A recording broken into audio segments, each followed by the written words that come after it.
Film diawali dengan diperlihatkan keramaian sebuah pesta khitanan di desa Wanirejo. Seorang polisi muda bernama Rahman sedang berbicara dengan kekasihnya yang bernama Ningsih yang berada di pesta itu. Saat itu, Ningsih sedang marah karena Rahman terus menghindar dan mengingkari janji untuk melamarnya. Rahman pun meminta maaf dan berjanji Ningsih adalah prioritas utamanya. Sebelum akhirnya, Rahman dapat panggilan untuk kembali bertugas. Tak berapa lama setelah itu, tiba-tiba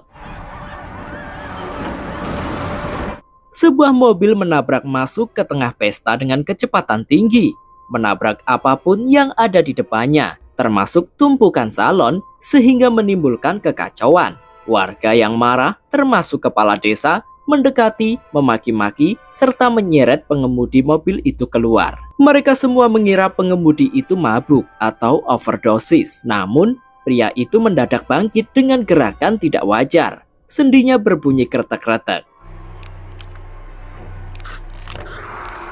Ia kemudian mendorong kepala desa ke persawahan, secara buas, menyerang dan membunuhnya di depan kerumunan yang panik.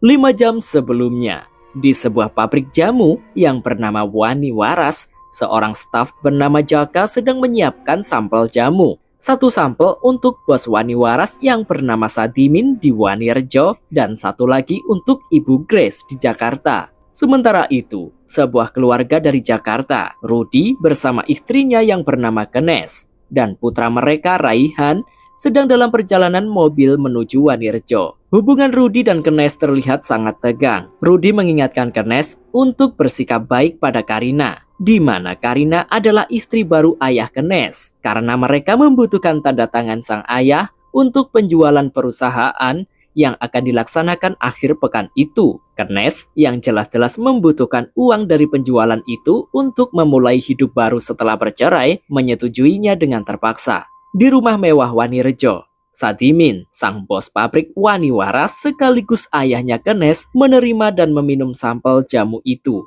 Ia tampak mesra dengan istri barunya, Karina. Karina kemudian mengajaknya berbulan madu lagi dan mengungkapkan keinginannya untuk memiliki anak. Ketika Kenes, Rudi, dan Raihan tiba, suasana langsung canggung. Karina menyambut mereka, namun Kenes bersikap dingin. Kenes langsung melarang Raihan memakan ayam goreng yang dibuat Karina dengan alasan batuk. Hal itu dikarenakan Karina adalah mantan sahabat karibnya yang menikah dengan Sadimin, ayahnya Kenes. Jadinya, ceritanya adalah ibu tiriku adalah mantan sahabatku. Raihan kemudian bermain dengan pamannya yang bernama Bambang, adiknya Kenes, yang digambarkan sebagai sosok kekanakan dan pemalas. Sukanya main game mulu. Raihan yang polos bertanya pada Bambang mengapa keluarganya selalu bertengkar. Keluarga kita kenapa sih? Mau papa berantem. Bambang pun memberi penjelasan pada Raihan sesuai porsinya. Setelah itu, Rudi, Kenes, dan Bambang mendiskusikan video promosi untuk merger dengan perusahaan Nusa Pharma. Kenes lalu menanyakan pada Rudi, mengapa video itu tidak menampilkan pabrik Wani Waras. Rudi sengaja tidak menampilkan pabrik itu karena sudah tua dan jelek. Bambang yang jelas malas bekerja hanya menunggu uang hasil penjualan pabrik itu cair. Beberapa saat kemudian, Dimin akhirnya muncul untuk menemui mereka. Namun, penampilannya mengejutkan semua orang. Ia terlihat jauh lebih muda. Rambutnya yang biasa beruban kini hitam legam dan ia tidak lagi memakai kacamata. Karina sendiri terkejut, menyatakan suaminya tidak seperti itu tadi pagi. Dimin dengan marah mengkritik video promosi Rudi yang dianggapnya tidak mencerminkan nilai sederhana dan rendah hati Wani Waras. Puncaknya, Dimin mengumumkan bahwa ia telah berubah pikiran dan membatalkan penjualan pabrik Wani Waras. Alasannya adalah penemuan barunya, ramuan awet muda yang ia namai Abadi Nanjaya. Dimin mengaku saat bangun pagi itu dengan rambut beruban, namun setelah meminum ramuan tersebut, ia menjadi muda kembali. Keputusan Dimin tersebut telah memicu pertengkaran keluarga. Bambang mengamuk karena tidak jadi mendapatkan uang warisan. Kenes pun marah dan putus asa, karena ia butuh uang itu untuk bercerai dari Rudi dan mandiri bersama Raihan. Kenes juga menuduh Rudi telah berselingkuh. Dimin membalas dengan menyalahkan Kenes, bertanya apakah ia pernah merawat penampilannya. Kenes yang sakit hati akhirnya meluapkan amarahnya pada Karina.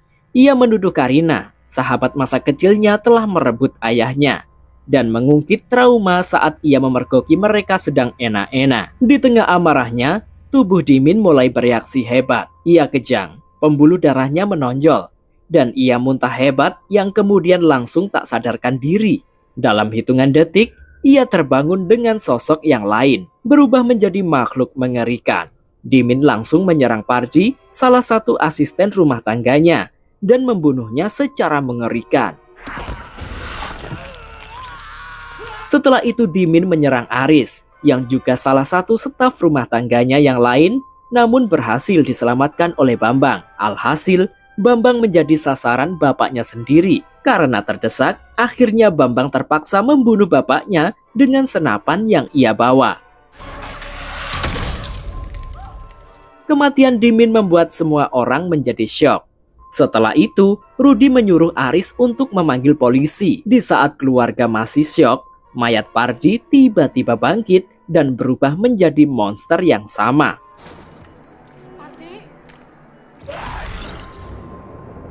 Wabah mengerikan pun dimulai. Pardi mencoba menyerang semua orang di hadapannya, namun si pembantu muda bernama Imah menjadi sasaran utamanya. Keluarga itu sekarang terpecah. Semua orang yang bekerja di rumah Sadimin terinfeksi virus zombie satu persatu. Kenes dan Bambang berhasil lari ke satu mobil.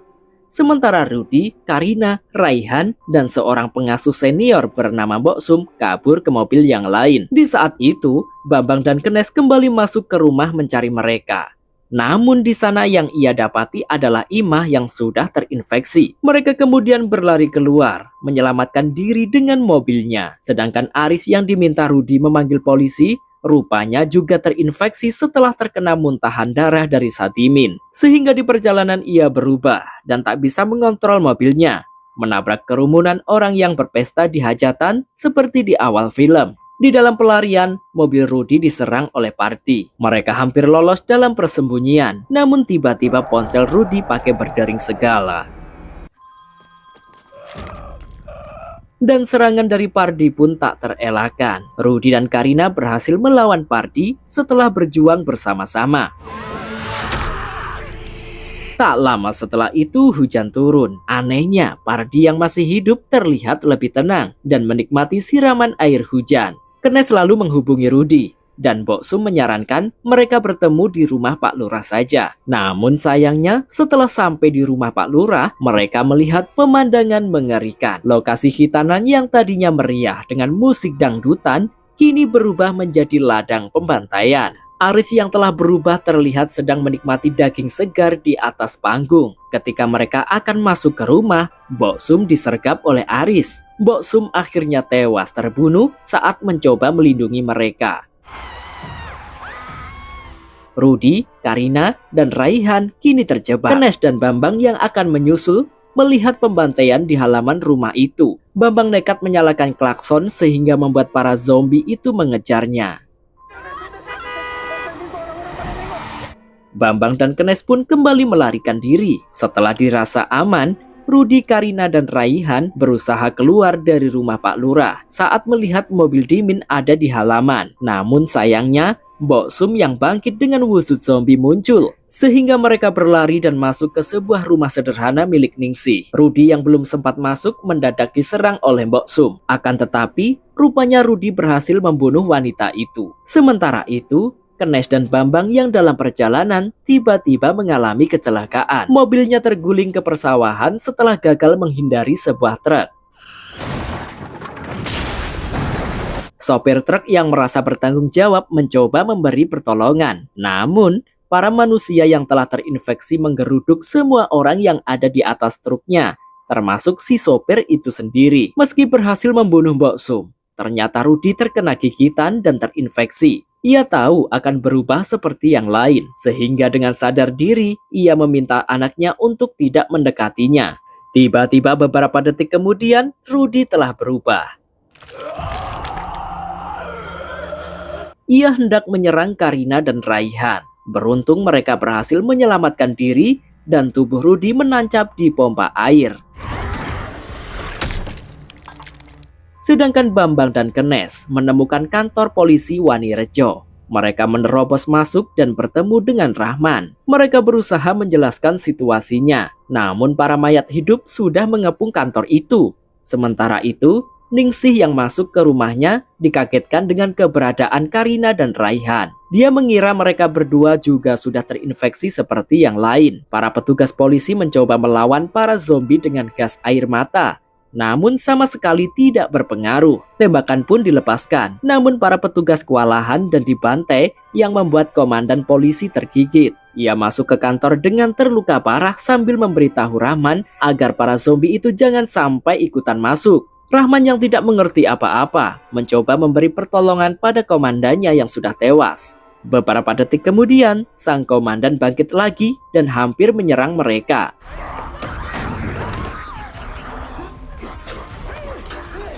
Rahman, Bambang, dan Kenes bersatu mendorong pria itu menguncinya di dalam sel. Setelah itu, Rahman berusaha menghubungi Polsek Sleman untuk meminta bantuan.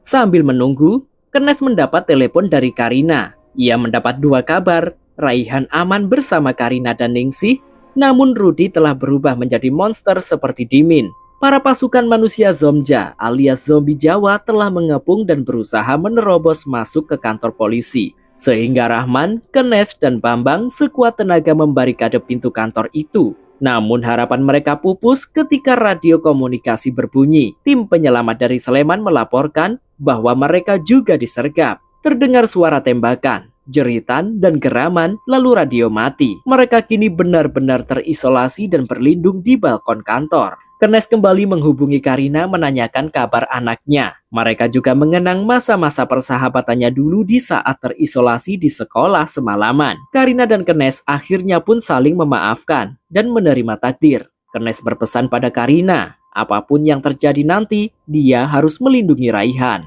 Di tengah keputusasaan, terdengar suara azan dari masjid. Lah itu masih mau sholat?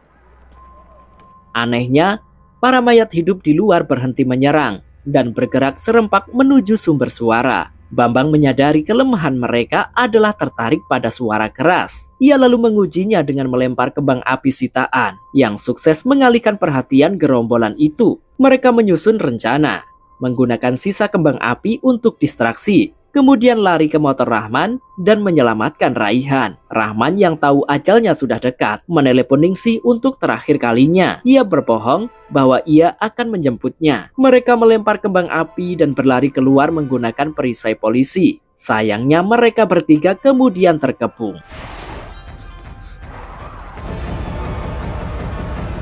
Di rumah Ningsih, Rudi berhasil membebaskan diri dengan berontak yang membuat tangkai pompa air terputus. Beberapa ekor zombie juga kemudian mendobrak rumah Ningsih. Tiba-tiba hujan deras turun dan para mayat hidup seketika lumpuh di tempat. Rahman, Bambang, dan Kenes memanfaatkan kesempatan ini untuk berlari. Begitu juga dengan Karina, Ningsih, dan Raihan. Menggunakan motor butut milik Ningsih, mereka mencoba keluar dari rumah itu. Sialnya, hujan berhenti secepat dimulainya dan gerombolan itu kembali aktif. Kenes hampir tertangkap, sementara Rahman dan Bambang berhasil berlari dan masuk ke kantor polisi lagi. Kenes yang sendirian dapat mengambil alih truk yang terlantar di jalan. Di ujung jalan, Kenes melihat Karina dan Ningsih. Melihat gerombolan zombie yang mengerubungi truk, mereka berniat putar balik. Apesnya, motor Ningsih mendadak mogok. Para zombie itu pun berlari ke arah mereka. Beruntung, Kenes dapat mengalihkan perhatian mereka ke persawahan dengan menyalakan kembang api. Setelah para zombie menjauh, Kenes menghampiri anaknya. Namun tiba-tiba seekor zombie wanita mendekati mereka.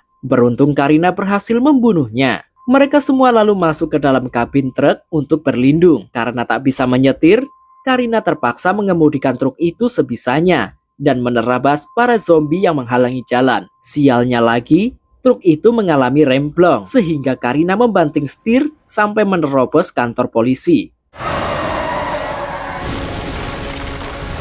Akibatnya, kaki Bambang terjepit oleh reruntuhan. Di saat mereka berusaha menyelamatkan Bambang, tiba-tiba gerombolan zombie menyerbu masuk ke kantor. Sementara itu Ningsih yang mencari perlindungan malah digigit oleh komandan polisi yang ada di dalam sel.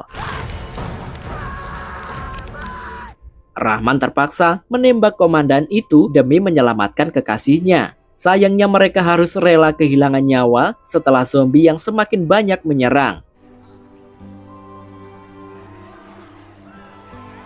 Tiba-tiba, Rudy yang terinfeksi muncul di jendela, menyerang Kenes dan menggigit lengannya.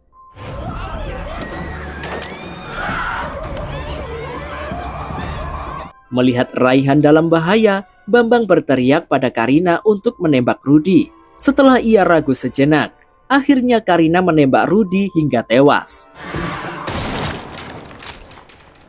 Kantor itu kini benar-benar terkepung. Bambang yang tak dapat diselamatkan meminta Kenes, Karina, dan Raihan agar berlari menyelamatkan diri. Bambang mengorbankan dirinya sendiri dengan membiarkan para zombie memakannya. Dan selagi ada kesempatan yang tersisa, Bambang menyalakan kembang api ke arah bensin truk yang bocor. Sehingga meledaklah mobil itu membakar seisi kantor polisi termasuk dirinya dan para zombie.